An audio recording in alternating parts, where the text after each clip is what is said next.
The timing's just off. The general consensus in the face of the Prime Minister's notice yesterday that come the next budget, he will come forth with a pay increase for members of Parliament. MPs have been pocketing an annual salary of $28,000 since 1988. That's nearly 30 years.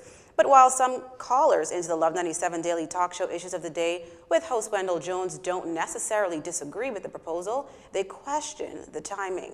Is this the same Dr. Minnis who said that as long as he is the leader of the FNF, he will never agree to a salary increase? He said that some months ago. I think the timing is so wrong. These fellas hasn't been on the job for 6 months yet, and automatically they want to raise it. You have to earn that. That I think the conversation concerning compensation should have went wider to the deepening of democracy and compensation for the members of Parliament. For another caller, the push to increase MPs' salaries is sending mixed signals. They need to meet and to really come up with a concrete plan as to how they're going to move this country forward. Because people are now becoming frustrated.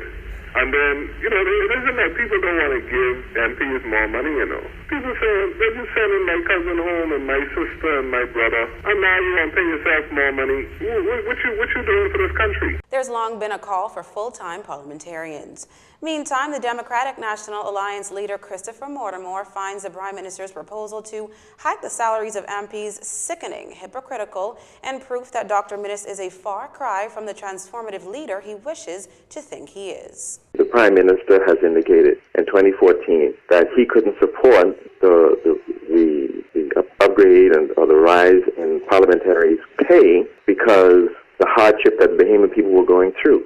And I dare say that where the economy is today is even worse than when he made the comments in 2014. We have an economy teetering on the edge of a calamity, especially amongst those inner city people. And yet he is talking about just because the PLP was giving out whole bunches of contracts and money for this one and money for that one, he's using that as justification that parliamentarians should get paid more. And I say no. They are 6 months in. They haven't proven anything. They do not deserve that pay raise until they have proven, until they have made the lives of their constituents and this country better. Mr. Mortimer stressed that the $28,000 MPs annually pocket is not a standalone. There's also the perks and benefits of being an elected official. This notion that it's just $28,000 is erroneous, and there is no justification. They could talk about whether they got pay cuts. We're not talking about what happened back then. We are talking about it now. The Bahamian people are taking pay cuts. They're losing jobs. And so there is no justification for any minister for raising the pay of parliamentarians when the Bahamian people are suffering, because it's the Bahamian people that has to pay it. Well, Allison Maynard Gibson's taking serious issue with claims she abused her authority while serving as Attorney General. On the contrary, Mrs. Maynard Gibson says she routinely exercised her discretion to sign a nolle prosequi, which essentially stops prosecution, having received the benefit of both the written advice and recommendation of the Director of Public Prosecutions. Further, she said nolles are issued where there is a constitutional issue, like whether 10 years after charge a fair trial is possible, or an issue with the evidence, such as a key witness recanting his evidence. The former Attorney General's comments were a direct hit to those made in the House of Assembly yesterday by Golden Gate's MP Michael Foakes, the last person she believes should accuse anyone of wrongdoing. It may be very well because of Mr. Foakes' decision to resign from the Florida Bar Association in lieu of disciplinary proceedings, as noted in a 2003 FBA newsletter. But Mr. Foakes was by no means alone in his sentiments.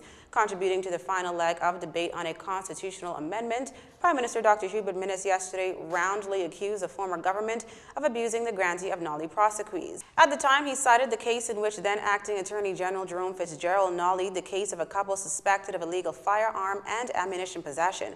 The couple was at one point the clients of Mrs. Maynard Gibson. And the latest tourism data shows continued softness, with total arrivals dipping by 2.8% to 4.3 million over the first 8 months of the year, a reversal from a 4% gain recorded over the same period in 2016. Air visitors contracted by 6.3%, while the sea component eased by 1.6%. When you crunch the numbers in the various islands, growth in visitors here in the capital slowed to a 4.6% to 2.5 million comparatively. Arrivals to the Family Islands fell by 3%. Meanwhile, arrivals to the Grand Bahama market remained constrained by the hurricane-related reduction in room capacity since 2016. Arrivals then fell sharply by 29.1%, extending last year's 1.9% contraction. According to the central bank's latest monthly economic and financial developments report, underpinning this outturn was a 48.1% reduction in the key air segment, together with a 25.7% fall-off in sea passengers. You're watching JCN News. Stay with us.